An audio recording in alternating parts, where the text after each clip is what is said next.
सामाजिक भूगोलको पिता सामाजिक भूगोलको पिता भनेर एलिसी रिक्लुजलाई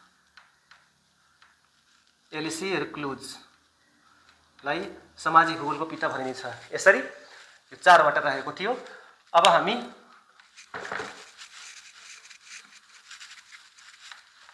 यो जुन हाम्रो पृथ्वी छ, यो हाम्रो पृथ्वी जुन छ नि, यसको क्षेत्रफल कति होला? क्षेत्रफल, यो हाम्रो पृथ्वीको क्षेत्रफल करिब 51 करोड वर्ग किलोमिटर रहेको छ है। यो हाम्रो पृथ्वीको क्षेत्रफल 51 करोड वर्ग किलोमिटर रहेको छ भने वर्ग माइलमा भन्दाखेरि 19 करोड 17 लाख वर्ग किलोमिटर रहेको छ। यो वर्ग माइलमा हो, सरी वर्ग माइलमा 19 करोड 17 लाख वर्ग माइल रहेको छ यसको। र जति यसको क्षेत्रफल छ नि, त्यो क्षेत्रफलको 70.8% पानीले ढाकेको छ, मतलब जलमण्डल रहेको छ 70.8%। यदि यसलाई क्षेत्रफलमा हेर्ने हो भने यो 36 करोड 10 लाख वर्ग किलोमिटर, 36 करोड 10 लाख वर्ग किलोमिटर रहेको छ भने यति पानी हो। र बाँकी रहेको जमिन 29.2% जमिन छ, जसलाई क्षेत्रफलमा हेर्दाखेरि 14 करोड 90 लाख वर्ग किलोमिटर हो। यसरी 70.8% पानी रहेको छ भने 29.2% जमिन रहेको छ। यसलाई राउन्ड अप कुनै किताबहरुमा राउन्ड अप गरेर दिएको हुन्छ। 71% पानी रहेको छ भने जमिन 29% राउन्ड अप गरेर दिएको छ। अब जाउँ, अब यो पृथ्वीको, हाम्रो पृथ्वीको तौल कति होला? अन्दाज लगाउन सकिन्छ र? तौलको यो पत्ता लगाइएको छ, विभिन्न प्रविधिको माध्यमबाट यो पृथ्वीको तौल निकालिएको छ। कसैले गरेर उठाएर तौलेको छैन है, यो त सम्भव पनि छैन।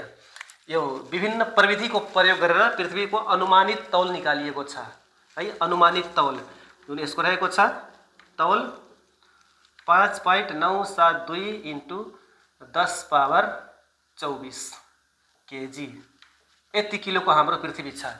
5.972 × 10⁻²४ केजी। अब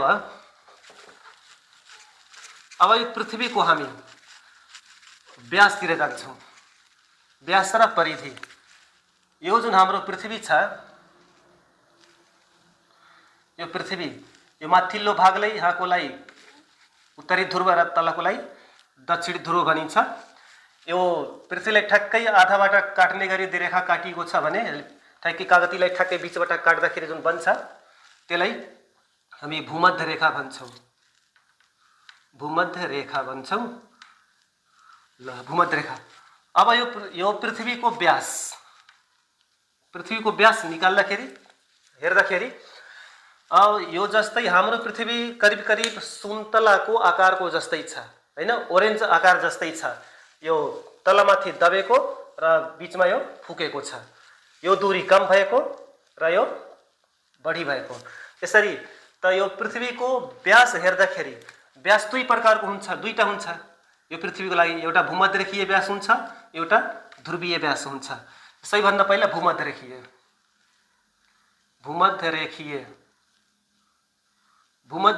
व्यास। अब भूमध्यरेखीय व्यास भनेको के भने जस्तै सुन्तला छ, सुन्तलाको यो ठ्याक्कै एकतिरबाट छिराएर अर्कोतिरसम्म हो। यो यसको सुन्तलाको वरिपरि होइन, पृथ्वीको वरिपरि होइन है, पृथ्वीको कुनै ठाउँबाट बीचको ठाउँबाट है, यो भूमध्य रेखाबाट भएर जानुपर्छ। यो ठ्याक्कै यसको बीचबाट के भन्छ सलागाले कोचे जस्तै अर्कोतिर निकाल्ने, ठ्याक्कै सलागाले कोचेर अर्कोतिर निकाल्नु भनेको त्यो पृथ्वीभित्र जति रहन्छ त्यो पनि केन्द्र भएर जानुपर्छ। जति रहन्छ यसरी गर्नुहोस् चाहे यसरी गर्नुहोस्, त्यस्तो गर्न मिल्दैन। सिर्फ कहाँबाट गर्नुपर्छ? यो भूमध्य रेखाबाट, किनभने यो भूमध्यरेखीय व्यास भूमध्य रेखा भएर जानु पर्यो। यसरी यहाँबाट यहाँसम्मको यो दूरी रहेको छ 12,756 किलोमिटर। यो भूमध्य रेखीय व्यास हो भने ध्रुवीय व्यास। ध्रुवीय व्यास पृथ्वीको ध्रुवीय व्यास भनेको अब यहाँ नर्थदेखि साउथसम्म, यहाँबाट यो पृथ्वीको ठ्याक्कै बिचबाट जस्तै यस्तै पृथ्वीको जस्तै बिच छ नि, यसरी यसै घोचे जस्तै ओरेन्जको बिचबाट ठ्याक्कै केन्द्रबाट यस्तो लागा घोचे जस्तै तल निकाल्यो भने त्यो दूरी जति हुन्छ त्यो हो 12,714 किलोमिटर। यो दुईटाको फरक रहेको छ 42 किलोमिटरको, 42 किलोमिटरको फरक रहेछ। भूमध्य रेखीय व्यास बढी छ किनभने यो फुकेको हुन्छ र ध्रुवीय व्यास कम छ किनभने यो दबेको हुन्छ दुईतिर। अब यसको परिधि हेरौँ। परिधि अब परिधि पनि दुई प्रकारको हुन्छ। यसमा पृथ्वीमा दुईटा हुन्छ, एउटा भूमध्य रेखीय त भूमध्य रेखीय परिधि भनेको अब यो परिधि भनेको वरिपरि हो। यो परिमिति भने जस्तै वरिपरि हो। अब पृथ्वीको वरिपरि कुनै एक ठाउँबाट भूमध्य रेखा कुनै एक ठाउँबाट राखेर वरिपरि फेरि त्यही ठाउँमा आउनुहुन्छ। यहाँबाट सुरु गरेर वरिपरि गर्दै फेरि त्यही ठाउँ आउनु। यहाँबाट सुरु गरेर नाप्दै त्यसको त्यही ठ्याक्कै अपोजिटमा गएर यहाँसम्म आउनु भनेको त्यो हो परिधि, यसको वरिपरि है। यसको ठ्याक्कै वरिपरिको हो यो, त यो वरिपरिको दूरी हो। त यसरी पृथ्वीको भूमध्य रेखीय परिधि भनेको 475 किलोमिटर, मतलब 40,075 किलोमिटर यसको भूमध्य रेखीय परिधि रहेको छ भने ध्रुवीय परिधि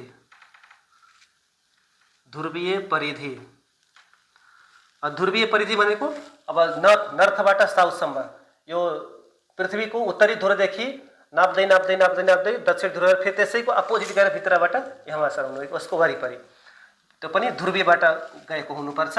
त्यो रहेको छ 4,008 किलोमिटर, मतलब 40,008 किलोमिटर यसको ध्रुवीय परिधि रहेको छ।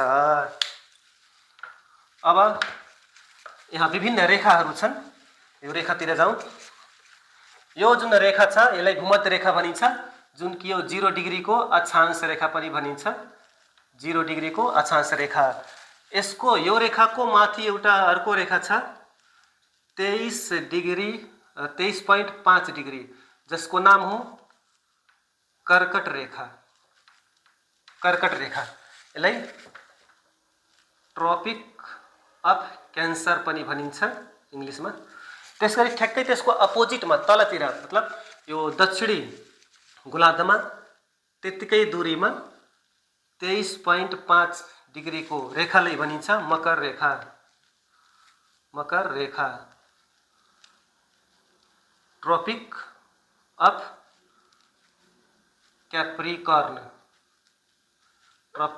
क्याप्रिकर्न भनिन्छ।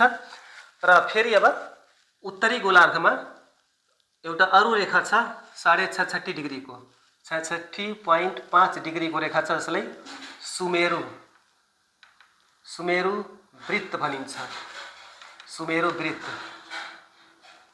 आर्टिक सर्कल भनिन्छ भने त्यसको ठ्याक्कै त्यतिकै दूरीमा अपोजिट साइडमा यतातिर दक्षिणी ध्रुवतिर 66.5 डिग्रीको रेखालाई भनिन्छ कुमेरु वृत्त। अन्टार्कटिक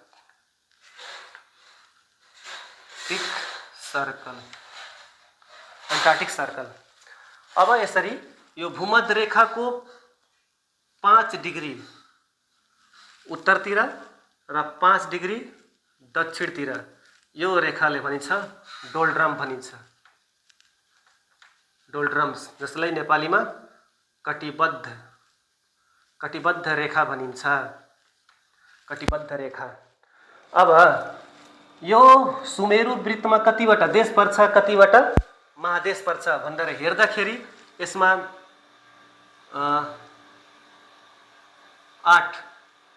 8 देश र 2 महादेश पर्छ है। सुमेरु वृत्तमा यो रेखामा सुमेरु रेखामा 8वटा देश 2वटा महादेश पर्छ। यो 2वटा महादेश भनेको इएन हो। इएनको मतलब युरोप अनि उत्तर अमेरिका।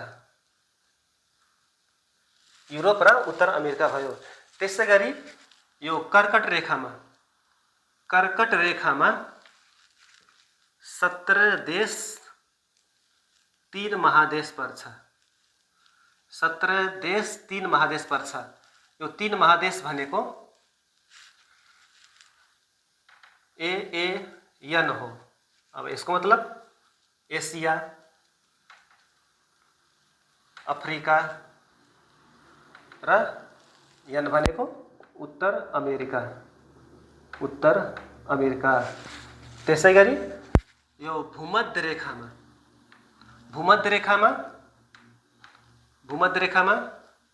13 देश 3 महादेश। यहाँ पनि 3वटा महादेश नै हो। 13 देश 3 महादेश भूमध्य रेखामा पर्छ। यो 3वटा महादेश भनेको AAS।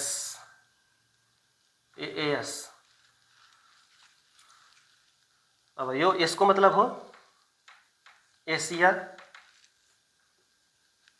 अफ्रिका र दक्षिण अमेरिका। एसिया, अफ्रिका, दक्षिण अमेरिका। त्यसै गरी अब लास्ट रहेको छ यो मकर रेखा 10 देश र 3 महादेश। 10 देश 3 महादेश पर्छ। यो 3वटा महादेश भनेको AAS। यो भनेको एउटा ए भनेको अफ्रिका भइहाल्यो, एउटा अस्ट्रेलिया र एउटा साउथ भनेको दक्षिण अमेरिका। यसरी सुमेरु वृत्तमा 8वटा देश 2वटा महादेश पर्छ। त्यो 2वटा महादेश भनेको युरोप र उत्तर अमेरिका भइहाल्यो। र कर्कट रेखामा 17 देश 3 महादेश पर्छ। यो 3 महादेश भनेको एसिया, अफ्रिका, उत्तर अमेरिका।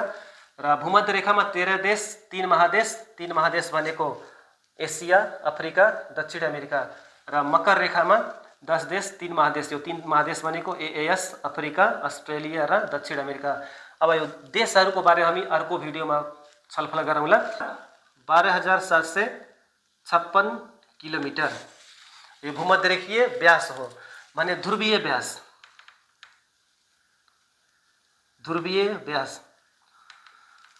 पृथ्वीको ध्रुवीय व्यास भनेको अब यहाँ नर्थदेखि साउथसम्म, यहाँबाट यो पृथ्वीको ठ्याक्कै बीचबाट यस्तै पृथ्वीको जस्तै बीच छ नि, यसै घोचे जस्तै ओरेन्जको बीचबाट ठ्याक्कै केन्द्रबाट यस्तो लागा घोचे जस्तै तल निकाल्यो भने त्यो दूरी जति हुन्छ त्यो हो 12,714 किलोमिटर।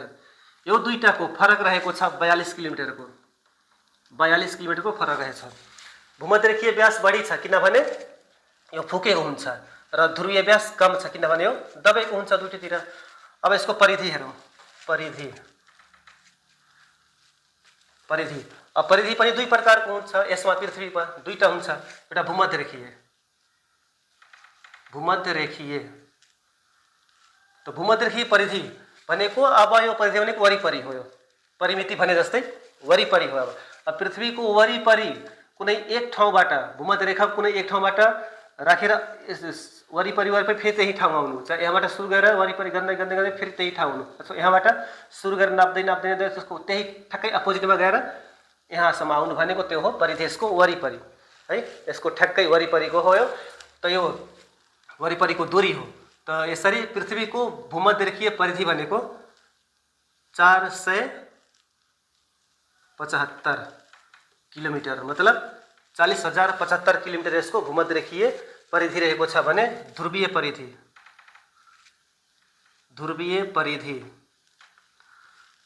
परिधि भनेको अब नर्थबाट साउथसम्म यो पृथ्वीको उत्तरी ध्रुवदेखि नाप्दै दक्षिण ध्रुव फेरि त्यसैको अपोजिट गरेर भित्रबाट यहाँमा सराउनु उसको वरिपरि त्यो पनि ध्रुवीयबाट गएको हुनुपर्छ। त्यो रहेको छ 4,008 किलोमिटर, मतलब 40,008 किलोमिटर यसको ध्रुवीय परिधि रहेको छ। अब यहाँ विभिन्न रेखाहरू छन्। यो रेखातिर जाउँ।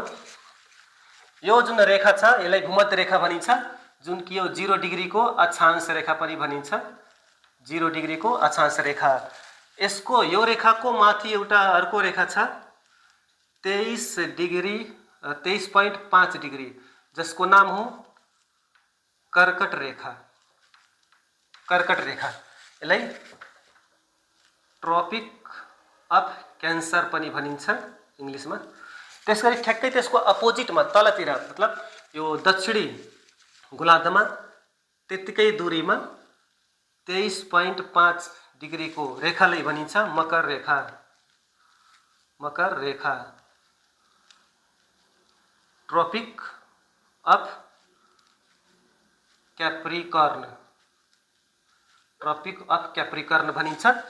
र फेरि अब उत्तरी गोलार्धमा एउटा अरू रेखा छ 66.5 डिग्रीको, 66.5 डिग्रीको रेखा छ, जसलाई सुमेरु सुमेरु वृत्त भनिन्छ। सुमेरु वृत्त, आर्टिक सर्कल भनिन्छ भने त्यसको ठ्याक्कै त्यतिकै दूरीमा अपोजिट साइडमा यतातिर दक्षिणी ध्रुवतिर 66.5 डिग्रीको रेखालाई भनिन्छ कुमेरु वृत्त, अंटार्कटिक सर्कल, अंटार्कटिक सर्कल। अब यसरी यो भूमध्य रेखाको 5 डिग्री उत्तरतिर र 5 डिग्री दक्षिणतिर यो रेखाले भनिन्छ डोल्ड्रम भनिन्छ। डोल्ड्रम्स, जसलाई नेपालीमा कटिबद्ध रेखा भनिन्छ। कटिबद्ध रेखा। अब यो सुमेरु वृत्तमा कतिवटा देश पर्छ, कतिवटा महादेश पर्छ भनेर हेर्दाखेरि यसमा 8 देश र 2 महादेश पर्छ है। सुमेरु वृत्तमा, यो रेखामा, सुमेरु रेखामा 8 वटा देश, 2 वटा महादेश पर्छ। यो 2 वटा महादेश भनेको इएन हो। इएन को मतलब युरोप अनि उत्तर अमेरिका। युरोप र उत्तर अमेरिका भयो। त्यसैगरी यो कर्कट रेखामा 17 देश 3 महादेश पर्छ। 17 देश 3 महादेश पर्छ। यो 3 महादेश भनेको एएन हो। अब यसको मतलब एसिया, अफ्रिका र एन भनेको उत्तर अमेरिका। उत्तर अमेरिका। त्यसैगरी यो भूमध्य रेखामा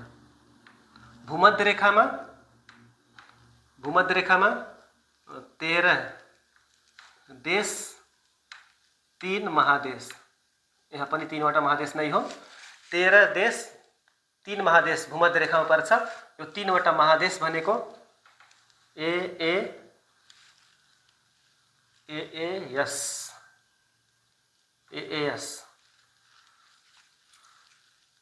अब यो यसको मतलब हो एसिया, अफ्रिका र दक्षिण अमेरिका। एसिया, अफ्रिका, दक्षिण अमेरिका। त्यसैगरी अब लास्ट रहेको छ यो मकर रेखा। मकर रेखा 10 देश र 3 महादेश। 10 देश 3 महादेश पर्छ। यो 3 वटा महादेश भनेको एएस। यो भनेको एउटा ए भनेको अफ्रिका भइहाल्यो, अफ्रिका। एउटा अस्ट्रेलिया र एउटा साउथ भनेको दक्षिण अमेरिका। यसरी सुमेरु वृत्तमा 8 वटा देश 2 वटा महादेश पर्छ। त्यो 2 वटा महादेश भनेको युरोप र उत्तर अमेरिका भइहाल्यो। र कर्कट रेखामा 17 देश 3 महादेश पर्छ। यो 3 महादेश भनेको एसिया, अफ्रिका, उत्तर अमेरिका। र भूमध्य रेखामा 13 देश 3 महादेश भनेको एसिया, अफ्रिका, दक्षिण अमेरिका। र मकर रेखामा 10 देश 3 महादेश। यो 3 महादेश भनेको एएस, अफ्रिका, अस्ट्रेलिया र दक्षिण अमेरिका। अब यो देशहरूको बारेमा हामी अर्को भिडियोमा छलफल गरौँला। अब हामी आउने भिडियोमा यो पृथ्वीको